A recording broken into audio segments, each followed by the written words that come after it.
Las Comisiones Unidas de Justicia de Estudios Legislativos del Senado se declararon en sesión permanente para analizar la reforma que busca trasladar el mando de la Guardia Nacional a la Sedena.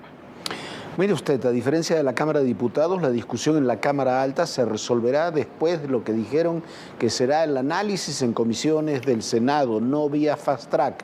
Y el debate sobre este tema pone a prueba también la alianza Va por México.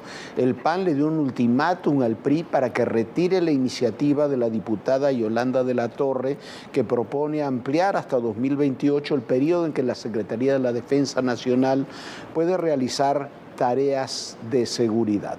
El tema ha pasado de ser no solamente de debate sobre si la Guardia Nacional pasa o no a la Sedena, sino también un debate sobre el futuro de la alianza opositora. Tras su aprobación en la Cámara de Diputados, la minuta de reforma sobre la Guardia Nacional se turnó a las Comisiones de Justicia y de Estudios Legislativos segunda en el Senado.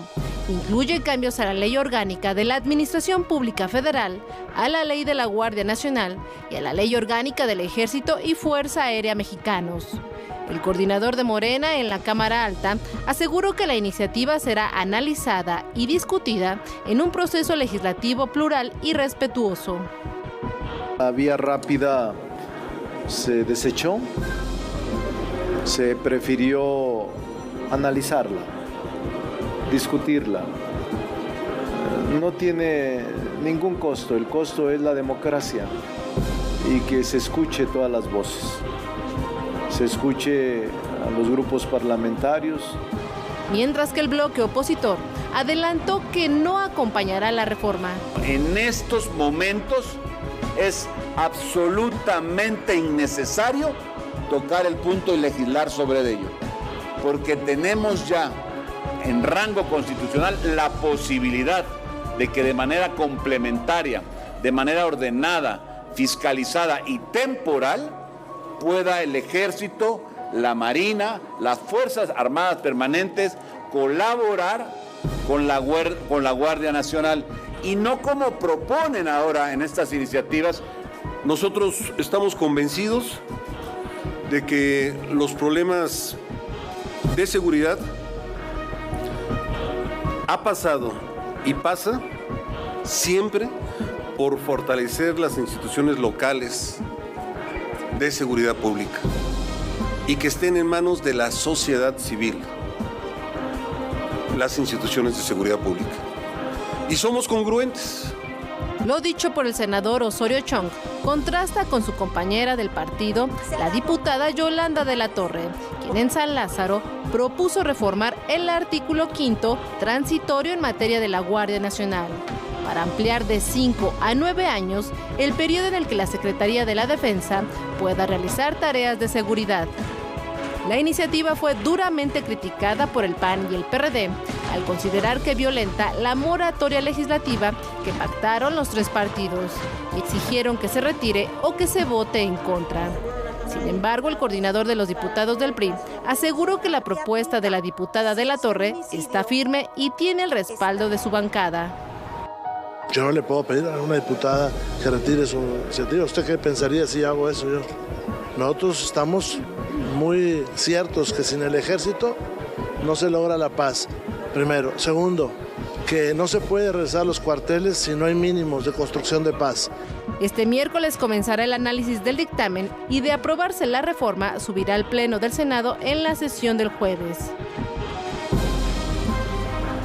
Mire usted, decía Ricardo Rafael hace unos minutos en la mesa que el PRI y el PAN de repente se toparon con la figura del ejército. Y es verdad, se toparon con la figura del ejército y se toparon no solamente con la figura del ejército, se toparon con su propia realidad. Y esa propia realidad, no sé si usted ha visto un solo gobernador panista o del PRI que haya hablado de este tema. ¿Por qué? Porque si en sus estados, quizás salvo Yucatán, parcialmente, si se van las instituciones militares, se quedan sin seguridad. Ese es el verdadero tema que están discutiendo ahora. Por supuesto que esta propuesta de la diputada Yolanda de la Torre no surge de la nada y no es que se le ocurrió, bueno, esta mañana voy a presentar una propuesta. Por supuesto que es parte, debe ser parte, así debe ser entendida, de una negociación. Pero también es muy mala la respuesta de dar una suerte de ultimátum que presenta el PAN.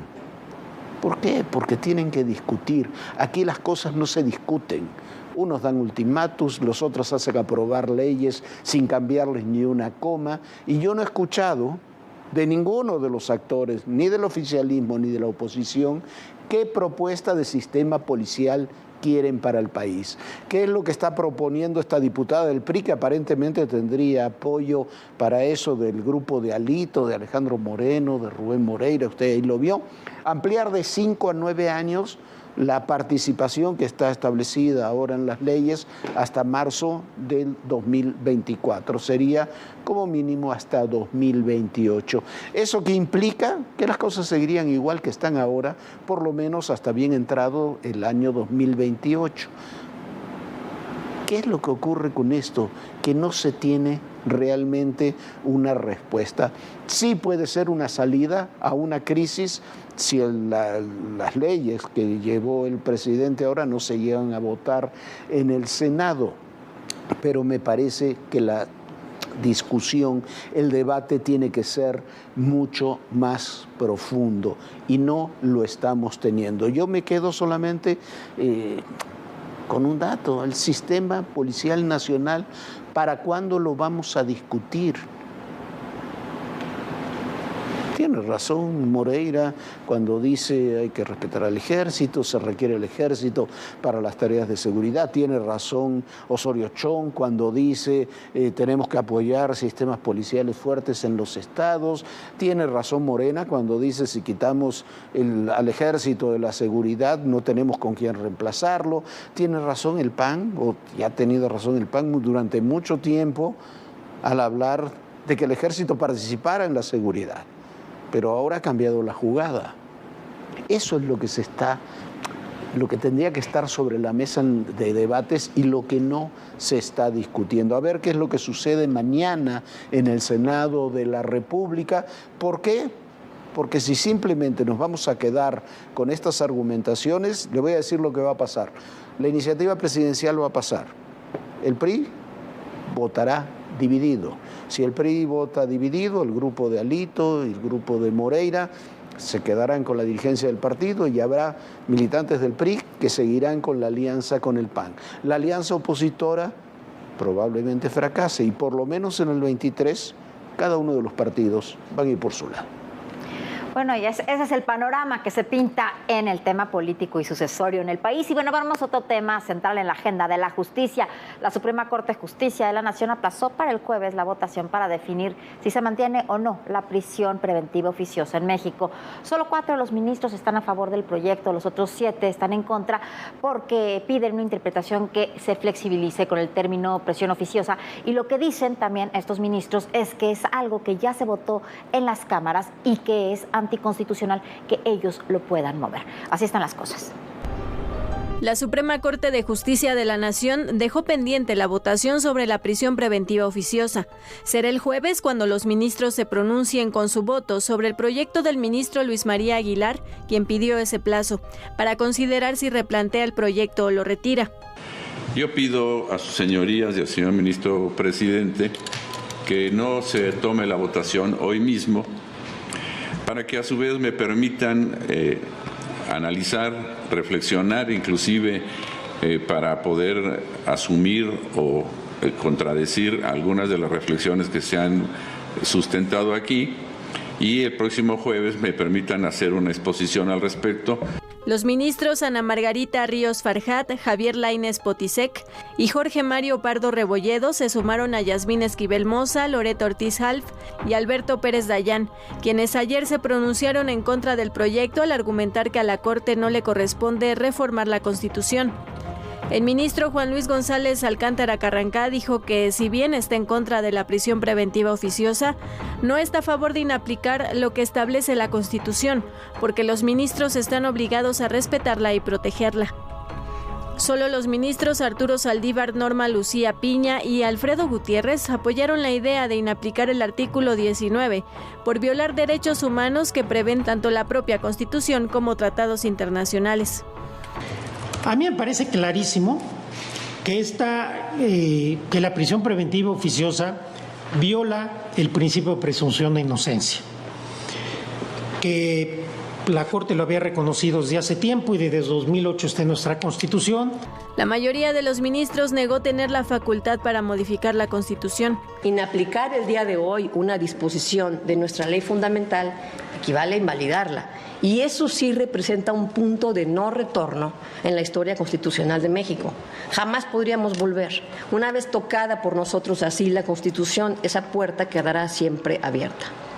El ministro González Alcántara Carrancá propone que la prisión preventiva oficiosa no quiere decir automática y que son los jueces quienes deben analizar si encarcelan o no al acusado, aun si no lo pide la Fiscalía. Bueno, este tema es complejísimo, ahí está. Insistimos en lo que hemos dicho, la prisión preventiva oficiosa, sí, está en la Constitución, sí la han puesto en la Constitución, pero es una barbaridad. Y la lista de delitos para la prisión preventiva oficiosa es enorme, se debe reducir drásticamente y en última instancia lo que están diciendo la mayoría de los ministros, incluso los que dicen que no pueden aplicar el criterio de inconstitucionalidad, es que esto se debe revisar. Por supuesto que se debe mantener la prisión preventiva para varios delitos, pero no puede ser oficiosa, no puede ser por oficio, no puede ser por trámite, no puede ser porque simplemente se la solicita. Eso es lo que hay que indagar y llevar a fondo. Es como lo de la Guardia Nacional, estamos discutiendo el entorno, pero no estamos discutiendo el verdadero fondo del problema. ¿Por qué? ¿Por qué no le quieren entrar los políticos? Hay que ponerle un nombre, un rostro. ¡Te vamos a encontrar! ¡Te vamos a encontrar! Y que vienen todas las demandas internacionales. Una ciudad tan complicada como es la Ciudad de México. Ya llegamos a Aguililla, esta ciudad, la entrada a la Tierra Caliente.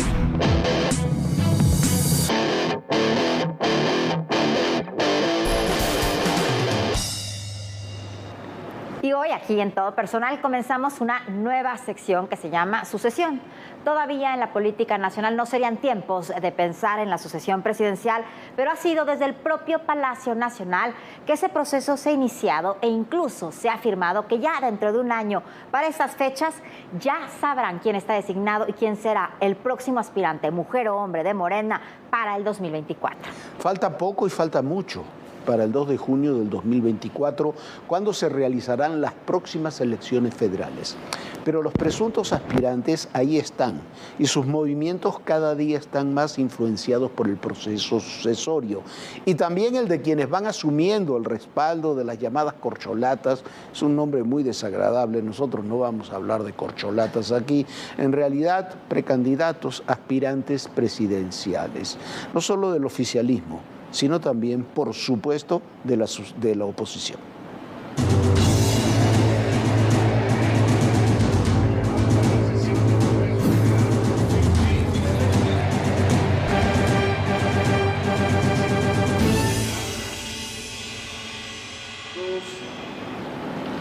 A quienes ha señalado el presidente López Obrador y además han levantado la mano en esta carrera son 4 en realidad. 3 con el beneplácito de Palacio Nacional y otro porque ese es un objetivo político, personal y de su grupo, de su corriente dentro de Morena. Los 4 estuvieron esta semana en Hidalgo en la toma de posesión del gobernador Julio Menchaca. A menos de 2 años de la elección presidencial, los 4 aspirantes visibles a la candidatura de Morena coincidieron en Hidalgo, en la toma de protesta de Julio Menchaca como gobernador del estado. Marcelo Ebrard, Adán Augusto López, Ricardo Monreal y Claudia Sheinbaum asistieron al recinto de Plaza Juárez para presenciar la instalación de la nueva gubernatura de Morena tras 93 años de gobiernos priistas. Agradezco mucho al señor secretario de Gobernación, al maestro Adán Augusto López Hernández, que además trae la representación del presidente de la República. Señor licenciado Marcelo Luis Ebrard Casobón, secretario de Relaciones Exteriores. Doctora Claudia Sheinbaum Pardo, senadores Ricardo Monreal Ávila, presidente de la Junta de Coordinación Política del Senado de la República. Gracias. Al finalizar el evento, la jefa de gobierno publicó una foto con el gobernador Julio Menchaca y Mario Delgado, en la que menciona que a Hidalgo llegó la transformación. Mientras que el secretario de Gobernación posteó un mensaje con un video de la toma de protesta de Menchaca, a quien le deseó éxito y avance para su gobierno. Previo al evento, Ricardo Monreal y Adán Augusto López tuvieron una reunión que, a decir del senador, fue un diálogo franco y respetuoso. El encuentro se llevó a cabo después de que el secretario de Gobernación no asistió a la reunión plenaria del grupo parlamentario de Morena en el Senado la semana pasada. Adán Augusto comentó que se encontraba fuera de la Ciudad de México debido a un compromiso familiar. A la plenaria tampoco asistió el presidente del partido, Mario Delgado. Pero ¿quiénes son, más allá de sus cargos públicos, estos personajes? Claudia Sheinbaum, platicamos con ella hace un tiempo y nos lo contó en sus propias palabras. De chiquitos vivíamos en Hacienda de Chegaray, en Naucalpa. Yo viví ahí hasta los 12 años y después vivimos en Coyoacán. Después mis padres se separaron y pues yo me independicé como a los 22, 23 años. Mi madre es científica, ella es una bióloga muy reconocida, es profesora emérita de la UNAM. En el caso de mi padre, que ya falleció, ingeniero químico. Quizá mi virtud es que soy obsesiva del trabajo.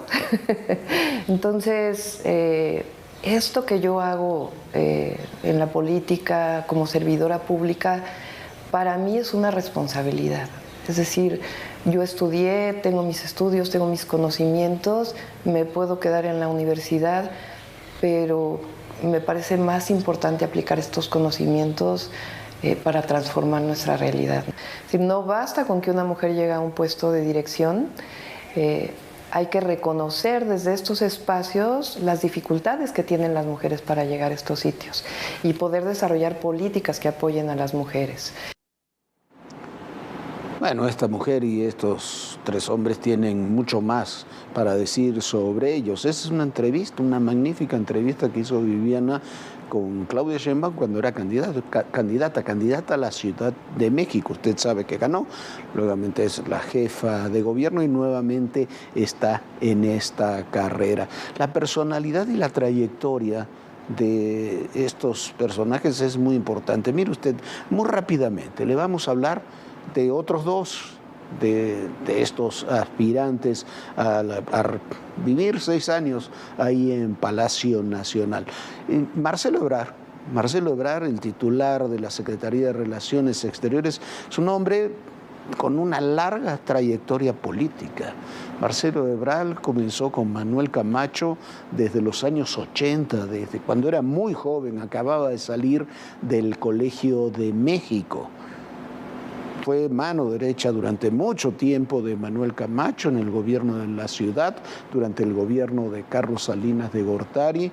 Se fue del PRI luego de todos los eventos de 94, 95, y cuando se fue también Manuel Camacho, fue legislador por el Partido Verde, siempre terminó acercándose mucho a posiciones del PRD y del propio López Obrador en aquellos años. Luego fue secretario de Seguridad con Andrés Manuel López Obrador y tuvo que salir por aquellos hechos terribles de Tláhuac cuando él era secretario de Seguridad. Lo transformaron en secretario de Desarrollo Social y luego en candidato a gobernador de la ciudad. Y fue un buen jefe de gobierno de la ciudad. Tan importante fue su registro durante 6 años que en 2012 fue uno de los aspirantes contra el propio López Obrador en el PRD.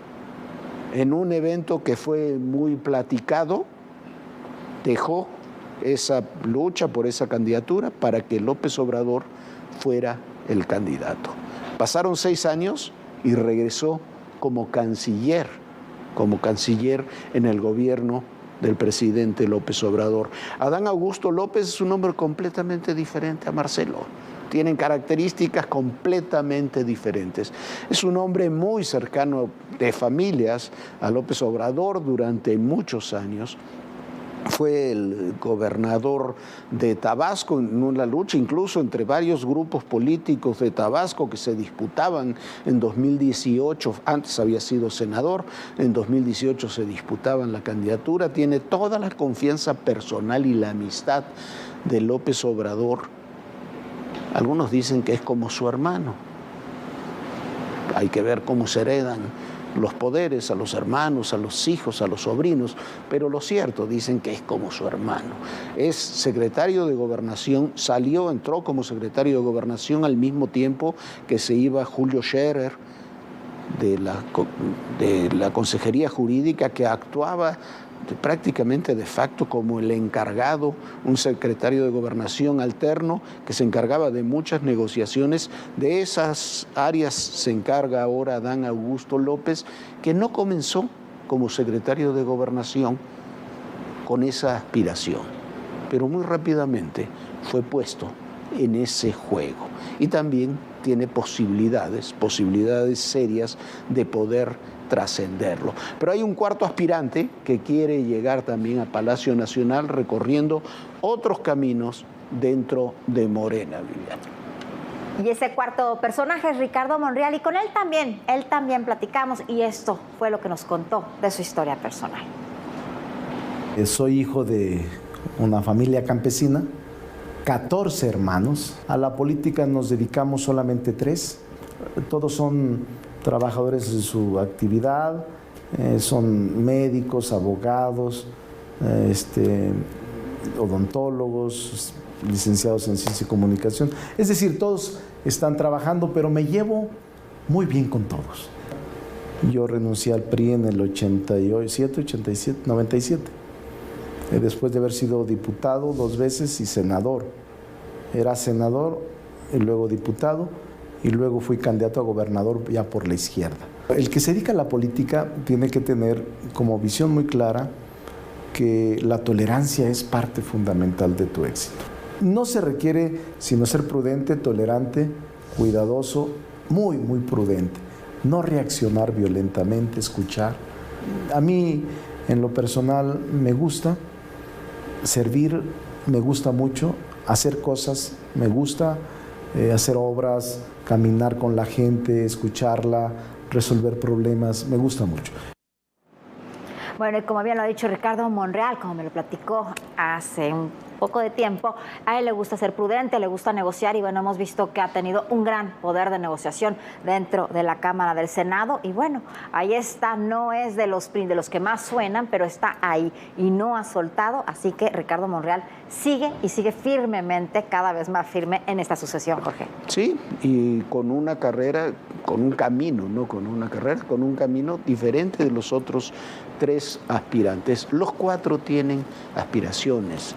Estos son los aspirantes del oficialismo, por lo menos los que ya hoy han levantado la mano. El jueves le contaremos cuáles son los pesos y contrapesos de cada uno de ellos, dentro y fuera de Morena, pero también hay que hablar de lo que ocurre en la oposición. Hoy vamos a hablar algo de lo que ocurría en la oposición y las candidaturas. Hay pocos candidatos. En realidad todavía prácticamente nadie de la oposición ha levantado con claridad la mano. Pero el debate de la oposición es si se conserva o no la alianza PRI-PAN-PRD.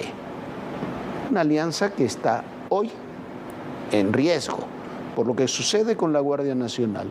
Pero el debate de lo que sucede con la Guardia Nacional se puede extrapolar también a otros ámbitos.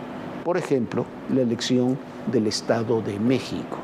No será para nada en absoluto fácil, aunque se conserve la alianza, tener un candidato o candidata único, PRI, PAN, PRD, para el Estado de México.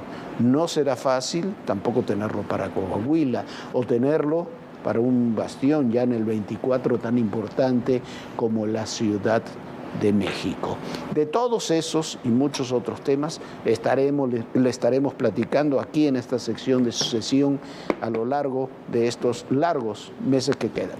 Bueno, estamos hablando de largos meses porque si bien, aunque muchas personas piensan que esta sucesión está ya definida, falta mucho por ver en estos próximos 2 años. Y como se lo hemos comentado, como le hemos platicado aquí en Todo Personal, de las últimas elecciones, podríamos decir que desde Miguel de la Madrid fue el último que pudo, ni siquiera él, dejar a su sucesor. Estamos viendo que, bueno, ni Carlos Salinas, ni Ernesto Zedillo, ni Vicente Fox, ni Felipe Calderón han podido dejar quién será su sucesor, ni han podido definirlo. Y las cosas cambian de un minuto a otro. ¿No es así, Jorge? Sí, por supuesto, y tampoco Peña Nieto. Tampoco Enrique Peña Nieto. La alternancia en el poder es una realidad. Claro, las realidades cambian día con día y año con año. Ya nos vamos. Ya nos vamos. Muchísimas gracias por habernos acompañado. Lo invitamos a que se una a nuestras redes sociales. Puede consultar el QR que aparece en pantalla. Lo lleva directito a todas nuestras plataformas, pero sobre todo lo lleva directamente a YouTube, a todos los contenidos de Todo Personal. Y bueno, ahí puede revisar todos estos contenidos que le van a interesar. Muchísimas gracias por habernos acompañado. Mañana muy puntuales tenemos una cita aquí a las 11 de la noche. Bonita noche. Buenas noches, Jorge. Buenas noches, Viviana. Y recuerden, el poder y en la política todo, pero absolutamente todo es personal. Gracias.